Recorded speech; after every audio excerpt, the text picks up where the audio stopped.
In the last few months, my life has completely fallen apart.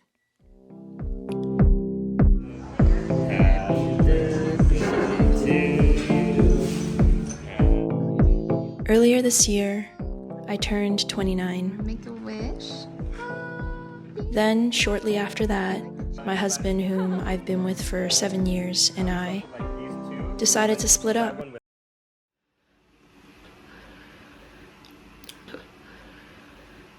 I am getting a divorce. Something that I never imagined myself saying, but that's what life is. It's full of things that we never could have imagined, and it's up to us what we do with that.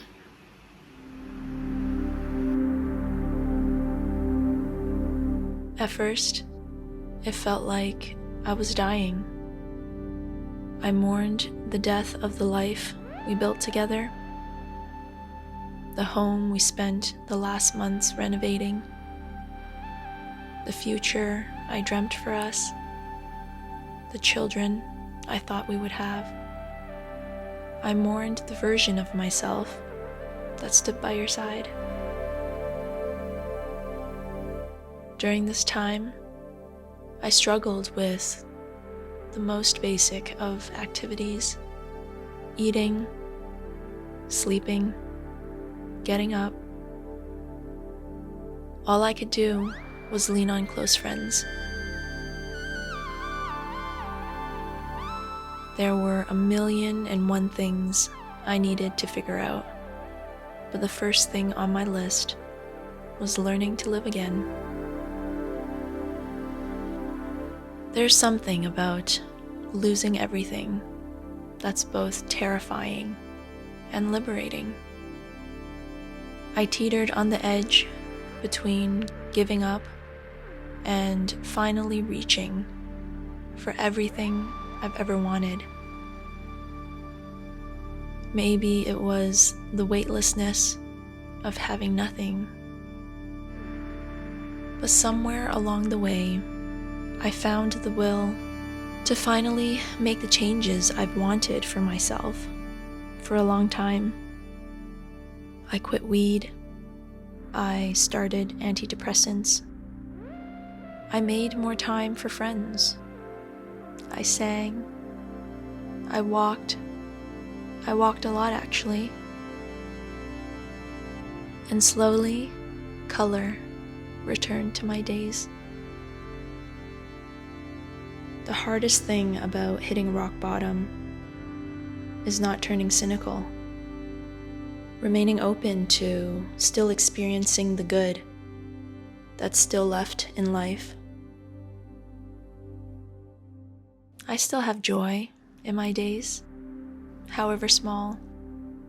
In fact, after the initial turmoil, I actually found more moments of joy than I have for years. And when I finally laid to rest the old version of myself, a new vision of my future started to take root. Possibilities that I never even allowed myself to imagine when my dreams were tethered to another person.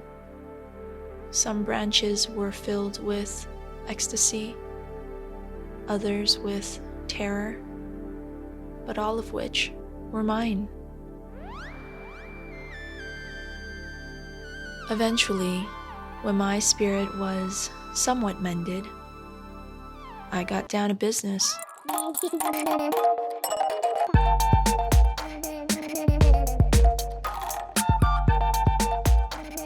The next thing I had to tend to were some practicalities of life. At the time, I was actually working 3 jobs already. Now, with the divorce on the way, I knew it was time I had to return to the corporate world. I had to return to the life I had quit so many years ago. It was daunting. I had a 5-year gap in my resume, an immense amount of self-doubt, a broken heart, and also a mortgage I had to qualify for on my own. This time around, it wasn't about fulfilling a dream, it was about survival. And somehow, that made it easier. Talked about last time how you felt that I was overqualified for the role, and you also mentioned that you think like in 6 months like I might outgrow the role. And from my perspective, I really don't see that as being a issue, because I feel as though if we get to that point and I can do the role with ease, like let me knock it out of the park for you, and then you can throw more work at me. And during this time, it felt like I was running a marathon, and I couldn't afford to stop, because if I did, I might crumble at the high stakes. So I just kept my eyes on the prize. And by some miracle, I made it.